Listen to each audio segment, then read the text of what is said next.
Thank you so much for coming. You have come to the 48-hour film project, the Pittsburgh 48-hour film project, crashing the WQED Film Academy Crew Connect. Thank you so much for coming.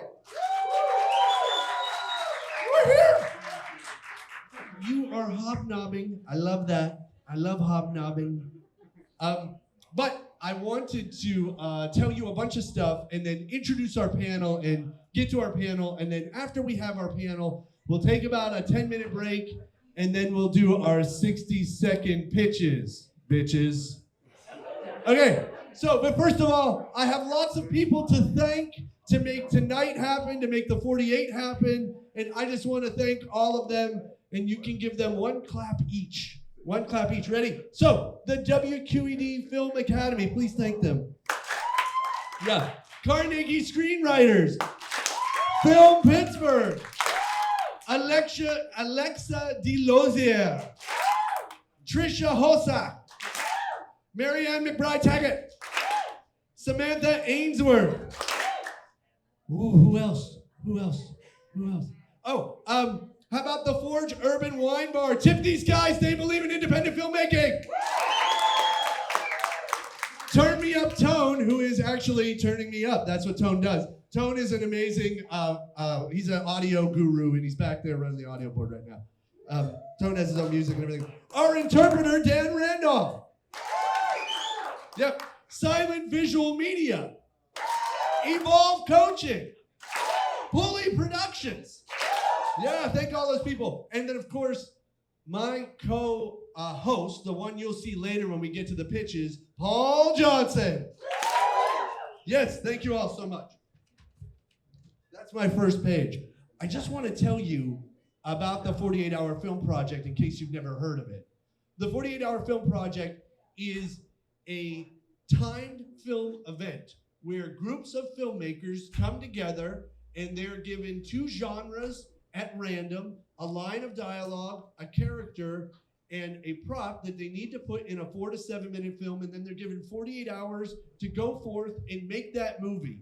And that's gonna happen May 3rd to May 5th this year. Then, after they turn in their movie, they will be, a couple weeks later, we will screen all of those films in a theatrical venue. This time our theatrical venue is the Rangos Giant Theater at Carnegie Science Center. And when I say giant, it's 40 feet by 80 feet. So I hope they shoot a close-up of your face. Eric, you're gonna be able to count the pores. But we have events coming up that you can participate in or be part of. Our next event after this is gonna be the Pittsburgh 48 presents Film Insurance 101. And then after that, we'll have the 48-hour watch party and behind-the-scenes tour of Bold Escape Rooms on April 2nd. That night, we'll watch the last 10 48s, 8 to 10 48s that won Pittsburgh. So you get a sense about what films win here. And then we will have actor auditions. This will be our first time doing that in a few years. So team leaders or team members will be able to come. Actors will audition with 1-minute auditions. That will be on April 13th at Ensemble Actor Studio. We will record them all. So if you can't come that day, you may still find actors in there that you'd like to cast for your 48. Hopefully you get cast. If you're an actor, hopefully you get cast in a 48-hour film before then. But if you don't, well, then you can do an audition. And I know that there'll be a bunch of directors there. There'll just be 8 people the moment they walk out of the room. I want you on my team, dude. I want you on my team. But so that's all coming up. Of course, there'll be wonderful screenings, and then encore screenings and awards will be June 2nd. All of this info, because I know you didn't write it down, all of this info is on the 48-hour Film Project website, and I put QR codes at all of your tables so that you could hit that QR code, bro, and then go straight to it on your cellular telephone. You can do it on your beeper too if you want. All right, enough about that. Oh, I promised our sponsors that I would say who was sponsoring the 48. So I'm going to say them very quickly, but just know that all of these people believe in independent filmmaking. The 2024 Pittsburgh 48-Hour Film Project is sponsored currently by the Carnegie Science Center, House of Wax, City Lease, Rankin Community Center, Silent Visual Media, Bold Escape Rooms, Women in Film and Media Pittsburgh, Film Pittsburgh, the Pittsburgh Film Office, Lightbulb Rentals, WQED Film Academy, Ensemble Actors Studio, Studio Me, The Cinema Psycho Show, Riley's Poorhouse, and Goat Milk Fudge Productions. And hopefully I didn't forget a sponsor. There's no sponsors here that I forgot, is there? Okay, good. So now, I'd like to invite up our panel. We're going to have a little discussion about how you can make your films and film sets a little more accessible to all kinds of different peoples. People who are maybe hard of hearing, or people who are blind, or people who are neurodivergent, or maybe people that I didn't mention right now, but I should. So I'd like to invite up our first guest who's going to be on our panel. Our first guest is Heather Gray. Heather Gray. Heather Gray is a certified American Sign Language interpreter with nearly 30 years of experience working in the deaf community. She has interpreted over 300 theater performances, Joe Biden's presidential candidacy announcement, and movies at the Cinemark Theater for deaf-blind patrons who use tactile interpretation. Heather's most memorable performance interpreting assignment was Kevin Smith's live podcast, after which he tweeted about Silent Heather.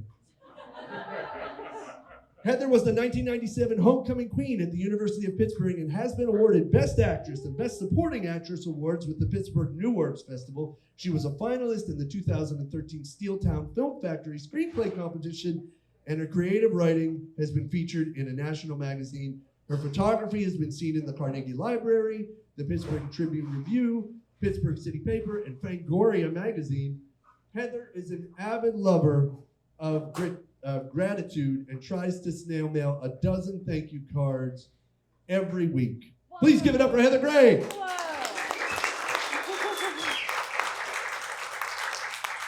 That's Heather. Ooh, I have two pieces of paper for you. Next, I would like to invite Shannon Randolph. Shannon is a content creator with Silent Visual Media. She is deaf and uses American Sign Language as her primary method of communication.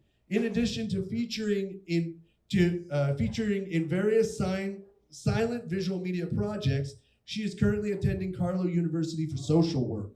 Her hope is to align her passion for supporting the deaf community with Silent Visual Media's goal of bridging the deaf and hearing worlds together. During her downtime, she enjoys playing with her cat, Sen, as well as sharing pictures with anyone who wants to see them. Give it up for Shannon. Thank you. Next up, I would like to invite up our second Heather, Heather Conroy. Heather is the executive director at Evolve Coaching, a nonprofit organization supporting autistic and neurodiverse college students, job seekers, and artists. Evolve Coaching provides paid training to aspiring filmmakers while providing accessible media content to the Pittsburgh community. That's Heather.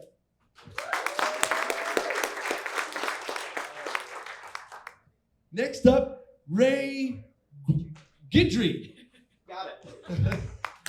Ray has worked in film and video editing since 2018, a creative at heart. Ray has years of experience working with video production, digital art, musical performance, and production and writing. Despite being an accomplished performer in her high school marching band, going on to perform at the Rose Parade in her senior year, she always felt as though she didn't belong. After receiving an autism diagnosis in 2017, she was introduced to Evolve and began doing video work for several of their clients the following year. When not chipping away at one of her many creative projects, Ray enjoyed listening to music, watching movies, and attending concerts.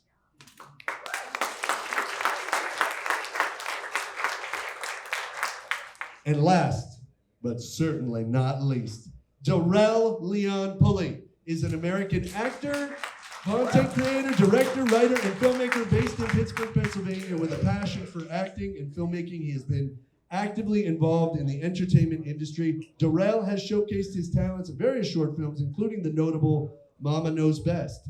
He was a part of the esteemed Joey Travolta Film Camp for people with autism and other disabilities from 2015 to 2020. Darrell has made a mark in the digital realm. His YouTube channel, Darrell's Wonderland, boasts over 10,000 subscribers. On this platform, he creates captivating Star Wars what-if scenarios, captivating his audience with imaginative storytelling. Darrell recently founded his own production company in 2023, Pulley Productions. Give it up for Darrell.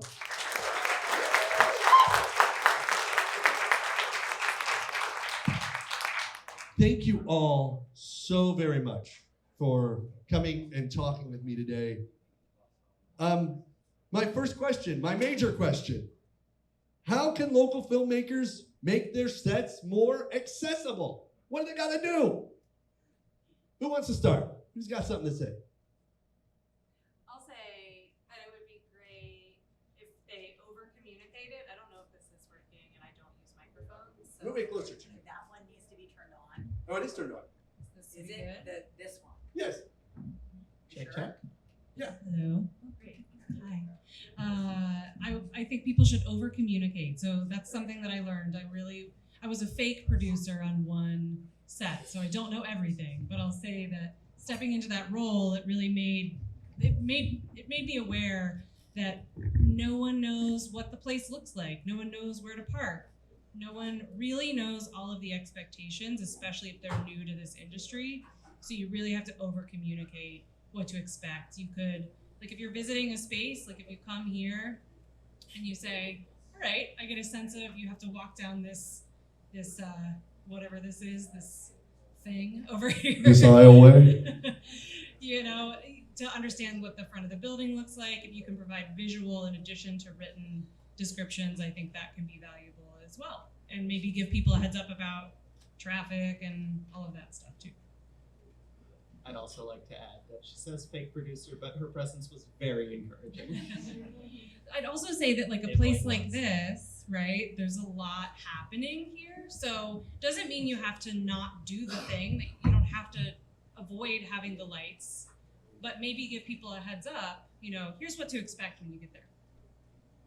Oh, that's a good point. So especially if folks, you know, have an extra thing that they're dealing with, whether it's a physical thing or a mental thing, just giving them a little extra heads up. There will be lighting.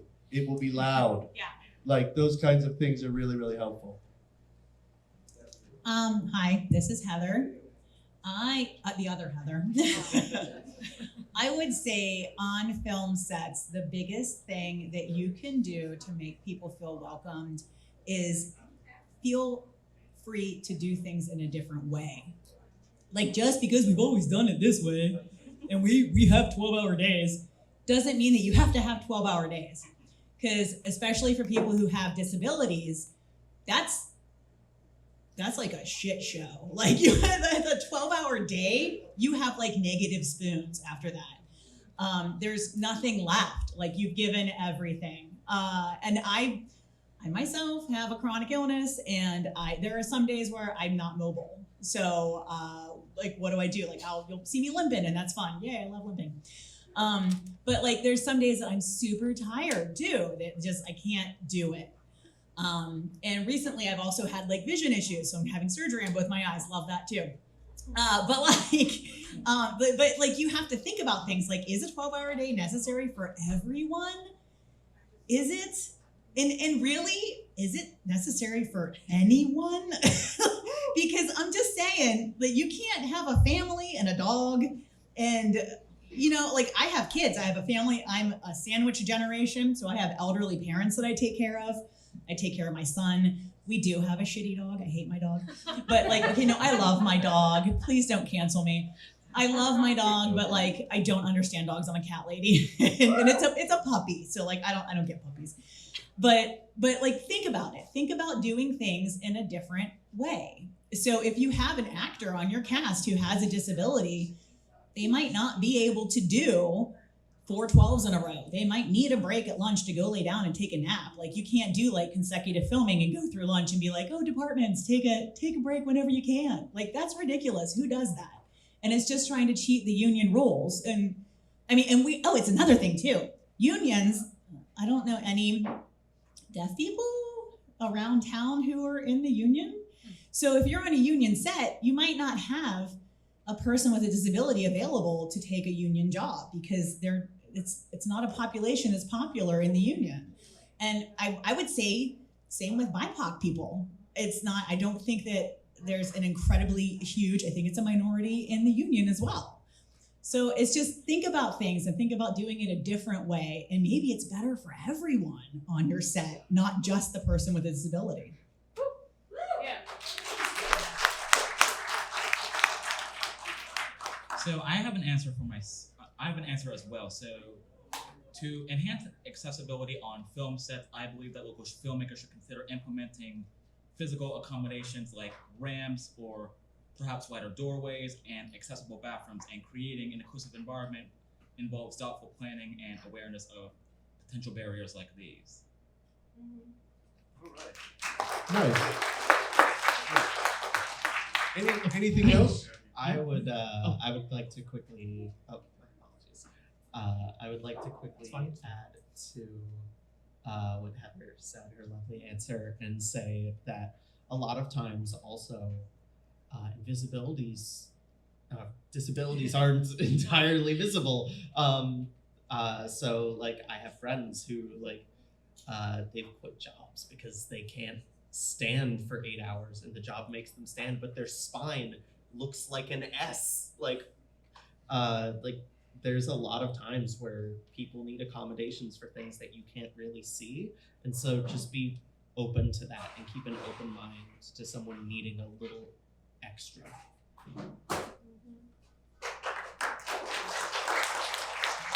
Yeah, so for deaf people specifically as well, asking deaf people their preferred method of communication is really important, because I know some deaf people prefer to speak and others prefer to sign.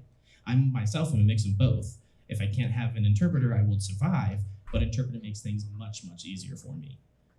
So that interpreter definitely would be able to help a deaf person, for example, staying quiet on set, because obviously I cannot hear myself. And so quite frequently they're like, hey, you're making noise. A good example is a hairbrush. I saw a video about hairbrushing and someone said, oh, that makes sound when you're brushing your hair. And I thought that they were joking. I legitimately didn't know. I was like, oh my gosh. So that just shows you how many things make noise that deaf people aren't aware of. Well, I think that's a really interesting point. Whether you're deaf or not, I find myself often trying to understand what someone's preferred mode of communication is, right? Some people are texters, right? They're mad texters, and if you call them on the phone, I had somebody that when I was teaching, I had a student of mine who was helping me, and I did not know she hated talking on the phone. Like it made her sweat. She would like nearly break into hives. And it was just because she didn't like talking on the phone. And to me, I love talking on the phone. Like that's my preferred, like I want to see you in person, and if I can't see you in person, I want on the phone, and then texting, and then Facebook messaging, and then smoke signals. So I have all of those that I will accept, but some people, they really only do one way. And if you pick the wrong one, you just won't reach them. So I think that's so important. It's very good. Let's move on. Let me ask you another question. Just to drill down into this, what pre-production things or questions should someone ask? Is there anything we didn't mention yet in pre-production that you find yourself needing to ask? Or maybe we already answered that. What do you think? One thing I would add to the conversation about communicating is if you're doing a lot of emailing, which I found was essential, see if they need someone to be CC'd on that email. Maybe someone is just like not an emailer. They prefer to be in person, or they just can't handle the strings of all of that text. So you can ask, is there anyone else you'd like to be included on this? And that doesn't require someone to say, I have a disability and I need an accommodation. I think a lot of the things that probably this panel would like to share is around universal design and how can you put things in place before people have to ask. And you're never going to get all of it right, but you.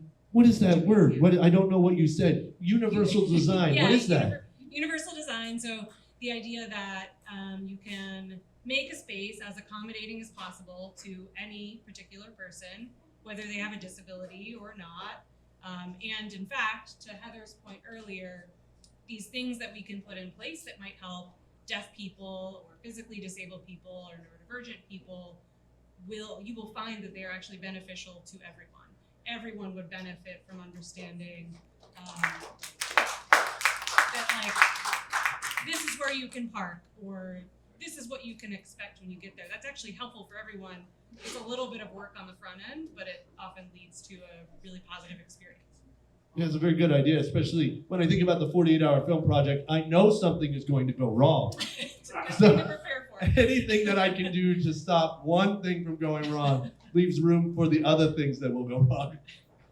Anybody else have anything that they wanted to add? Shannon was just saying, wanted to make a comment about how important universal design is. I've been learning that a lot from YouTube actually, and they were just describing themselves because they're actually a blind person, and so they were talking about production and how universal design is incredibly helpful and how that's just a very cool and important concept. Nice. All right, let's move on. I have another question for you folks. There have been some newer roles that I have become aware of recently on sets. I'm sure you have too. You know, we're always learning about a new role, right? Some people don't know what the gaffer is, right? The chief lighting technician on a film set. Some newer roles, though, are like the intimacy coordinator, right? If you're gonna do a scene where there's some kissing, maybe you need an intimacy coordinator around to make sure everybody's really comfortable. Or, although temporary, the COVID safety officer was sort of like a new role for a while that hopefully will not be back. Please, not be back. But what position do you think is integral in making sets more accessible? Is there a job for that? I would say interpreters, if there is a deaf person on set. I know that there was a filming for a commercial for a large chain store recently, and I watched the commercial and I wrote the company because I was like, this is ridiculous. You're saying this person's deaf and they're not deaf. Like, the commercial is that they're deaf. And it was a hearing actor, and I was like, did you even, like, you didn't ask us, because I know a lot of people asked Silent Visual Media, hey, are you guys doing this commercial? And I was like, no, that's not us, but I hope they're doing it right. And so a lot of people in the deaf community were like, they didn't do it right. And then after people saw the commercial, they were like, hey, they really didn't do it right. So pre-production, get people you need to know, get in there. There's also a specific role on movie and theater sets called a dazzle, which is a D-A-S-L. Yeah, dazzle. This is a new term for me, dazzle. That's a director of American Sign Language. Pittsburgh is woefully undiverse, and we do not have one in Pittsburgh. But there are other ones. There's one in DC that I talk with, and he is amazing. So he'll go onto a set or a theater when there is a deaf actor in that show, and it's almost kind of like the dramaturg for the deaf people. So they'll go through and be like, oh, well, this sign. So like if you're doing Mary Poppins and you're singing the how's that go? Supercalifragilisticexpialidocious. Yeah, how'd I do that? Yeah, right. The Disney interpreters fingerspell that. I'm not a Disney interpreter. So when I did that, I was like, hey, that's all made up words. So we're gonna do super, like for Superman, Cali for California, fragile, lipstick. And so we just made up words, and we told the deaf people, like, this is made up. But I did super, and they were like, hey, super's not Superman for super. Superman wasn't a thing back in Mary Poppins times. So that's this anachronism that I threw out there in my interpretation. And I was like, wow, thank you for that. I didn't even think about that. But if I had a dazzle who was telling me kind of that dramaturgy thing, I would have known not to use that sign. So it's a really interesting role on set. And I mean, there's a lot of, it's deaf is popular now.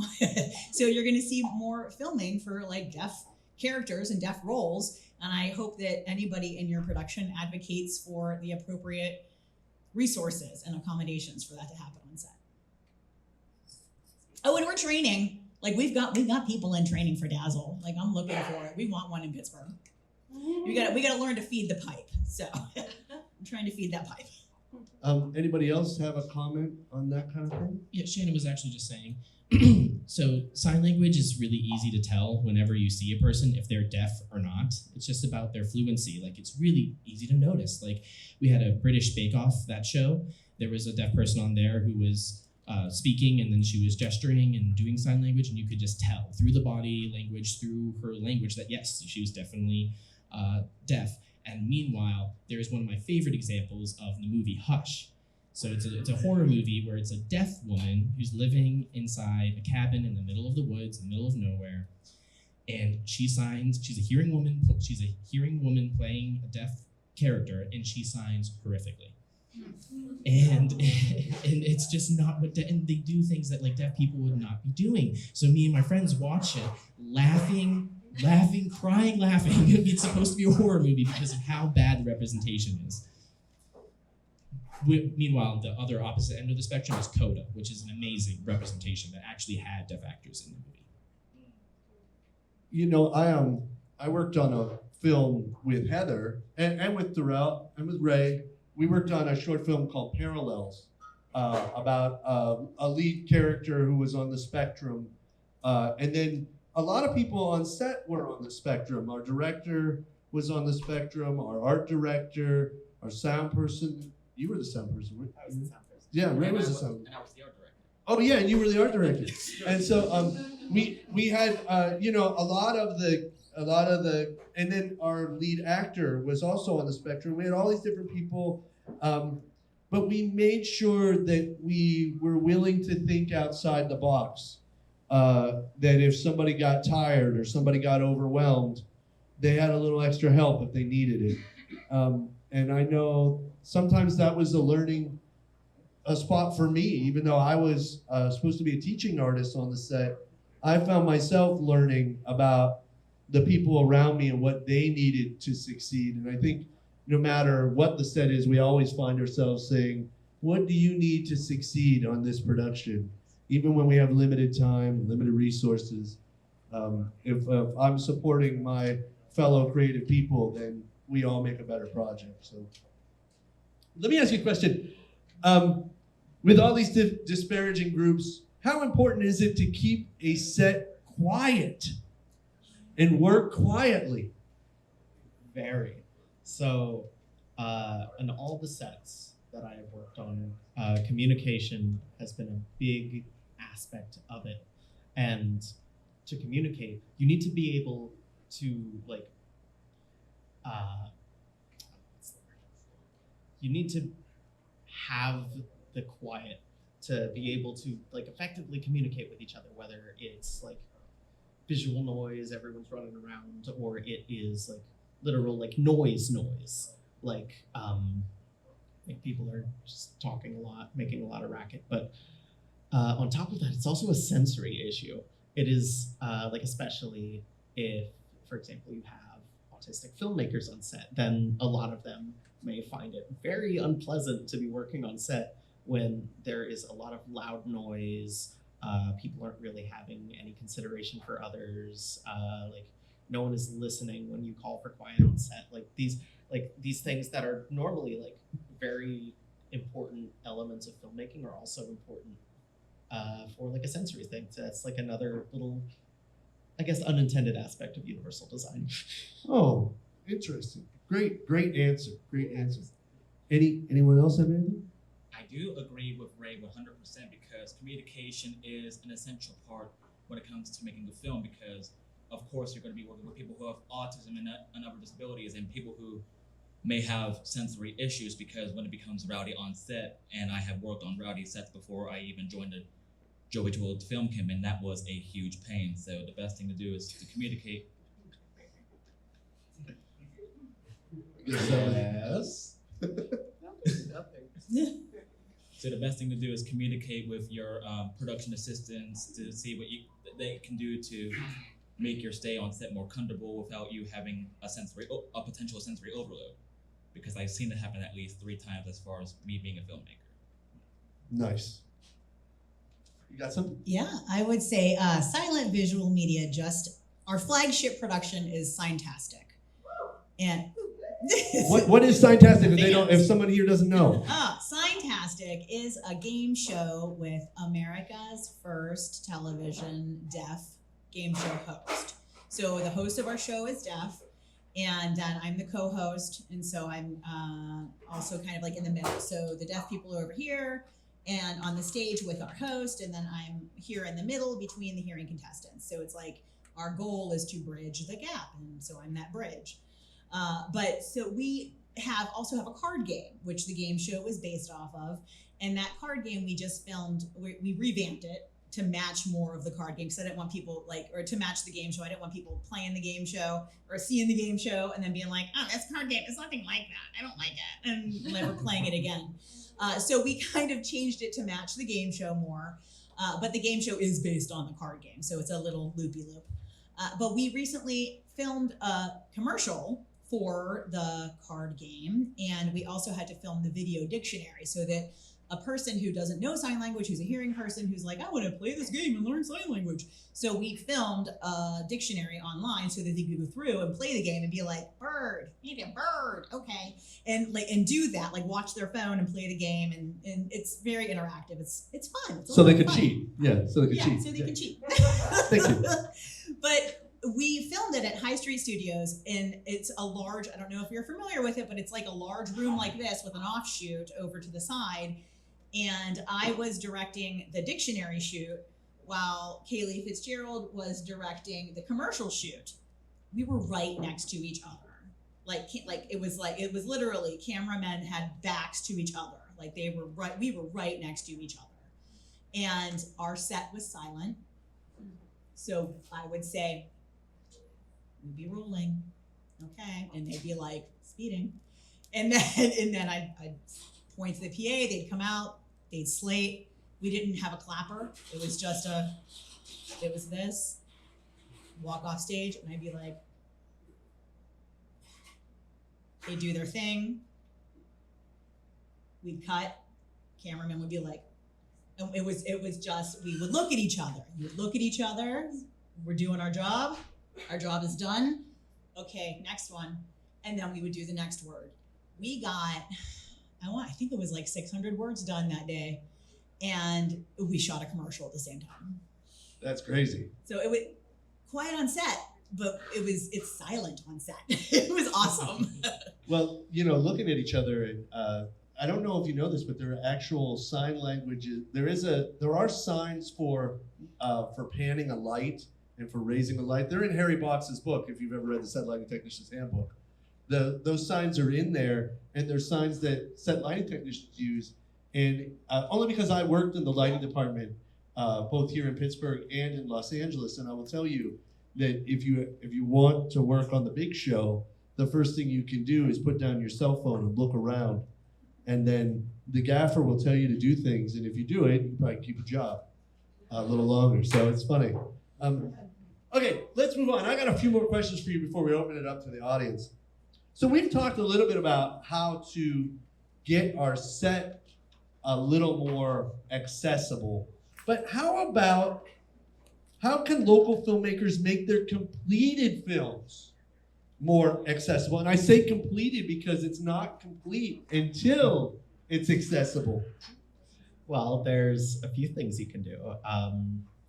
One of the big ones is captions. Captions are very important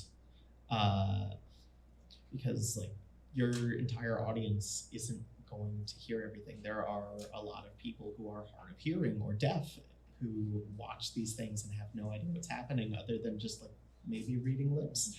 But captioning is so important to effectively communicate that to the audience. And it's also great for me, who is terrible at auditory processing and just cannot understand what people are saying half the time. So I'm just sitting here going, are they speaking English? Are they speaking like a recognizable language, or is this just me? And most of the time, it's just me. But captions are a big one. Another big one is audio descriptions. Audio descriptions are very good for blind or low vision audiences who may not be able to like see what's going on, so they would need it like verbally described to them. We did one for Parallels actually, and it was a success. It was definitely a journey.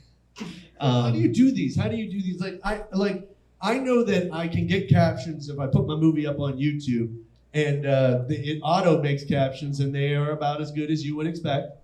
Sometimes it's pretty cool, and sometimes it's not. How do you make captions? How do you get these audio tracks synced, or how are you doing it? Like, what program are you using? How do you make it happen? When it comes to the subtitles, if you were to post it on YouTube, you would have to spend, like, depending on how long your project is, you would have to spend some time in the subtitle section, because after your video gets uploaded, it would take some time for YouTube to analyze all the words that were said. All you have to do is go into your creator studio and try to, in a way, fix it all up so it doesn't look like crap when you're reading the subtitles on yourself. Like, no, like it came out differently. He said this instead, or she said this, or they said this instead. You can also do these subtitles on Final Cut Pro or possibly Adobe Premiere. And it is a process, because I have done a few myself for other people for other projects as well. But that is one huge thing that I think we need more of when it comes to making these films. Yeah, I would definitely agree that captioning is a very slow, methodical process. It's definitely a bit mind-numbing. For Evolve, we work out of Adobe Premiere mostly, and Adobe Premiere has this wonderful feature where it will automatically generate captions, and they're terrible. So then we have to go. Yep. So then we have to go in and manually move them around, edit the text, make sure everything is up to our sort of internal standards, and then triple check it, because you definitely messed something up along the way. But yeah, it's a very long and involved process. It's also true, right? Isn't it that it's not just what people say. You have to caption what the other sounds are too. A lot of times it's just people just do what people say, and I wonder if it's frustrating for people who like need that extra stuff. Like, there were birds chirping, but I didn't know. Oh yeah, absolutely. Yeah, when it comes to sound, or I don't know, maybe like when it comes to certain music, of course you will get subtitles that would say like ominous music, stuff like that. And yes, that's actually what I wanted to add, because those kinds of things really help deaf people understand the vibe. I'm lucky that I do have like a full sound system at my home, so I'm able to like feel the sounds like with the subwoofer, and that makes a huge difference with the experience. But with the captions, that's how I know what the characters are supposed to be feeling when it's ominous dark music, and it helps have that impact that I didn't have access to before. I'll say this much for you guys. I'm a Luddite. I don't know technology, which is like so sad. Like, you know, my partner does IT, and he's always like, why do you copy, highlight, paste? He's like, can you just use a shortcut? No, I can't. Like, I can't. I don't work that way. So I don't use shortcuts, but I have found that with subtitling, we will send in our projects for the first pass to rev.com. It's super cheap, but it's a first pass. They'll get it. I swear to God, I think that these people just hire out bots to do their work for them, because it's supposed to be like a captioner who's like, and really? That's not what they said, but okay. So, but it's better than I have found just a YouTube thing. So we'll send it off for that first pass to rev.com. We'll get the SRT file, and then we'll put it on the video. Sometimes, like, it depends on who you're submitting to. Some people won't want you to burn in the captions, and some people will be like, just send us that SRT file. But then we're up on a streaming platform now. And they were like, hey, can you move your captions around? And I was like, hey, you told us not to burn it in. Like, so what do you want me to do? But it's interesting, the different platforms and how they use subtitling.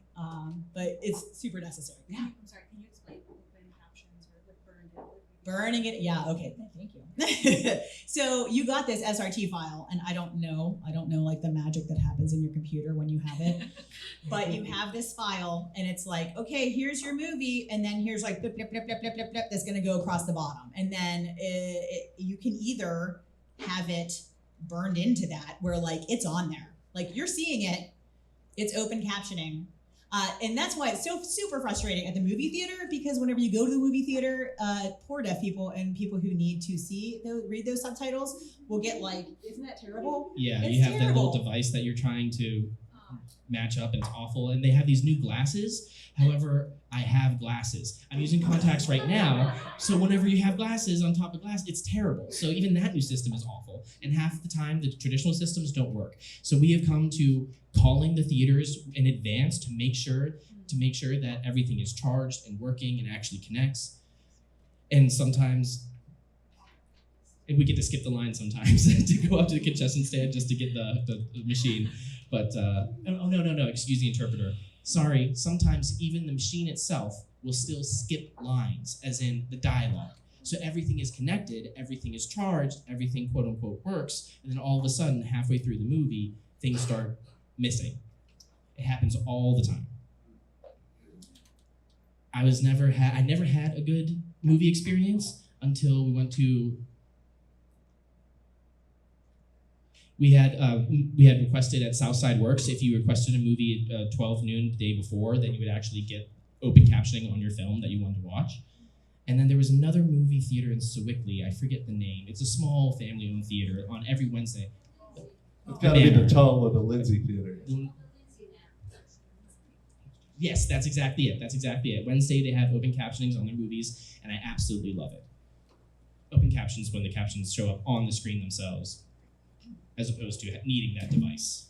It's so much better. So just to add on real quick to that last part, the movie theater will get a burned in copy of the film, and then they'll get a copy that doesn't have that. So if they're offering, they're like, hey, open captioning for this show, that means they're like playing a specific reel that like has, I don't know if they do reels anymore, I don't know how movie theaters work, but like they're playing this file or whatever that actually has the words on it, and then they put it on the screen. It's not a thing that you can just ask them to do. They have to get that from like the distribution company. And it's crazy because I rented a movie for when In the Heights came out. I rented the theater and I invited a bunch of friends, and I was like, I am into this movie. I am renting this theater. And so I had like 25-ish, hi Joan, friends who came with me to see this show. And I said to the theater, hey, can my deaf friends come? Is it open captioned? And they were like, what? And I was like, do you have one that has subtitling? Like even my parents are like hard of hearing, and I have captions on in my house all the time. Do you have that? They were like, we don't have that. And I was like, can you get that? Like, what am I gonna do to do it? They couldn't get it. So it's nuts. So how many people, this is just a guess, but how many people could make use of some method of, of like accessibility in terms of captioning or in terms of like audio description? Are we talking 8 million people who are underserved? I don't know. Me and math don't get along, but like you say 10% of America has hearing loss, 10% is deaf, and like use a sign language. 10%. So what, I don't know, math people, how many people are in America? What's 10% of that? And that's only including people who are like, blip, blip, blip, blip, blip. That's not including people like my parents or my partner who went deaf in the Navy, who like doesn't have hearing in one ear because of the nuclear reactor. But like there's enough. Even I read it because I'm like tired sometimes. I'm like, what they say? And there's this thing in film now where like people will film something and they don't want you to hear what the actors are saying. What are you doing? Like it's like, what are you mumbling about? Talk. You have a sound guy there that costs a lot of money to have there. Why aren't we hearing what he's saying? Awesome. Well, are there any questions? Let's open it up. Does anybody have any questions for this panel? Yes, Lauren. If you wanted to have if you want to do a script with like deaf actors, where can you go to try to find interpreters and the actors and everything that they need? Coming from someone who has a script. I'm interested in that. Well, for the interpreters, we do have two interpreter agencies, prominent interpreter agencies in Pittsburgh, HDS, here at the Center for Hearing and Deaf Services, and SLIP, which is Sign Language Interpreting Professionals. But probably one of the best people to contact would be Heather, because she knows her stuff. She really, really does, and is just overall amazing. For deaf actors, very good question. I actually am not aware of anyone, but I'm sure you could. There's someone around here. I know there's, again, that would be maybe a question for Heather, so. I feel like if you put out a call and you knew the right places to put out that call, like if you sent it to the agencies and you said, hey, can you share this with your clients? Or if you put it on the Facebook group, Pittsburgh Deaf Events, or if you go to like CCAC and say, hey, do you have any of your interpreting students who want to volunteer on a film set just to make it more accessible as a deaf environment? But Pennsylvania has laws called Act 57 where you have to have a certified person, or the deaf person has to waive that right to have a certified interpreter interpreting for them. We're expensive, I'm not gonna lie. And people don't think about that, and people bitch about it all the time because we're an afterthought. Interpreters are an afterthought. If you went and you had someone in a wheelchair come into your establishment and you were like, we can't afford an elevator, what? Like, you built that elevator when the building was set up. Like, no, you're not gonna spend $20,000 to set up an elevator every time a person in a wheelchair comes to your establishment. You've done that already. You're not gonna go outside and cut the curb every time someone with a walker wants to come and walk into your establishment. You've cut, that curb cut was in the universal design of your building. But then people are like, oh, but interpreters cost so much money. And I'm like, well, then learn sign language. But is there an in-between, for some of the indie filmmakers here, right? They're literally, everybody on set is volunteering their time. And then that is students. And that is ask the deaf person, hey, do you have a friend who can come? But don't always put that onus on the deaf person. Go around and ask. There are students at interpreter training programs like CCAC, like Wright State University in Ohio, like Bloomsburg, where else is there? Mount Aloysius, where they need to get hands-up time. Penn State as well. And Penn State has a sign language program. Do they have an Kent State. Penn State has an ASL program. But that's the thing. You want to get people who are in programs who actually are studying to be an interpreter, because it is a very different skill set to just chat with someone. You can chat with somebody. My partner can tell you all the swear words because he uses them at Thanksgiving with all my deaf friends. But him chatting with my deaf friends at Thanksgiving doesn't mean that he can interpret, because he can't. So it's a difference. It's a big difference in that skill set and in your relationship to the environment. As an interpreter, I will go in somewhere and be like, okay, I'm here to be the interpreter. I'm not here to give you my advice. I'm not here to tell you how to film. Even if I have all of this knowledge about the thing that you're doing, I'm not here in that role. I'm here to interpret. And if someone's like, oh, hey Heather, where would you place them on screen? Would you use take two? What are you gonna do? And I'd be like, no, I can't answer that for you. I'm here to interpret. So yeah, we are expensive, but if I volunteer so much of my time, I can never be rich because I would give all my freaking money away. So, not that I don't want to be rich. I would love to give all my freaking money away. Let's make that happen. But you have to find people who are willing and have a love for this. So, I will do things for free for my friends. So if you're in the community, that's another thing too. So if you have a script and you have a deaf character, why do you have a deaf character? Do you know what I mean? So are you involved in sign language? Are you involved in the deaf community? So why are you telling this story if you have no connection and no relationship with anyone in that community? So I would say maybe the first step to someone who has a deaf character is take a sign class, learn some sign, and do that. Make some deaf friends. See what they have to say. What are their resources? Go to the deaf club. Go to PAD. Go to the deaf coffee shop up in the North Park. Bike and run and whatever the heck else they do at There's a that place. deaf park up there? What's it called? You can look at Bike and run and bike and. It's on Facebook. There's a Facebook page It's on you'd be able to Facebook, find. There's but deaf it's a event really group, nice yeah. place. Yeah, it's a nice place in North Park. It's yeah. bike plus run plus all the athletic things that you can think of. I don't know, like I don't do sports ball, but like you can meet deaf people and tell a story, and then you'll have more. Not clout, like it's not. I'm not trying to gatekeep, but meet people, meet those people, and see what they have to say.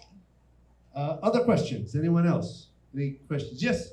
I am a person with epilepsy, and it's photosensitive epilepsy. In a lot of movies, there's a lot of flashing lights. Okay, so I can't have any flashing lights at all. Is there a general service for all people with disabilities that I could ask for an accommodation? Heather, you know anything? I certainly don't know of any, and I'll say the reason that we brought up audio descriptions. I don't know how to use microphones. Sorry. So we brought up audio descriptions, unless I'm karaoke, and that was something we learned after the fact. Like I was like, oh, I didn't know about that, and unfortunately, my guess is that that's the case with things like flashing lights, where you really have to create, as Heather described, like open captions versus no captions, like. A filmmaker would have to be aware of that and start to raise that awareness and honestly create a different film. That'd be my interpretation. I've definitely, I've been involved in film festivals, and we have been asked to put up a disclaimer before a couple films when we knew it was pretty extreme. But I think it's an easy mark to miss. It's an easy thing to forget about when it's not you, right? You know, and I don't know if it's the case, I'm just guessing. I would hope that there's a website where somebody reviews popular films and notates it. Like I have children, so there's like a website I can look at that will actually tell you what's in the movie. Like, so you know if you bring your 6-year-old to it, if there's gonna be some like hardcore sex. But And Shannon was also saying quite frequently on Netflix they will have like warnings and disclaimers, like warning this will contain flashing lights and loud noises. So it's nice that more people are adding those warnings. It's just it can be a little bit tiny warning sometimes though, in the top left or something. It's not really prominent, so that could be something that could be fixed. yeah, good point. Anything else? Anyone else have a question? Yes. With people with spectrum in mind, what can we, as filmmakers, do to make films maybe a little bit more palatable for people with sensory issues or people that, can get overwhelmed easily? My recommendation there would be put more autistic people in the director's chair. Get more autistic editors. I'm an autistic editor, and I'm great.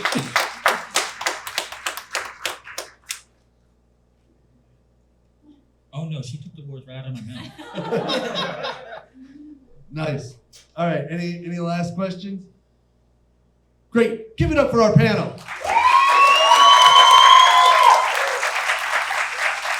Thank you all so much. Thank you so much. Obviously, this is just the beginning of a bigger discussion that I hope you continue to have. We're going to take 10 minutes, and then Paul's going to come up, and we're going to do some 60-second pitches. Thank you so much. Tone, play the music.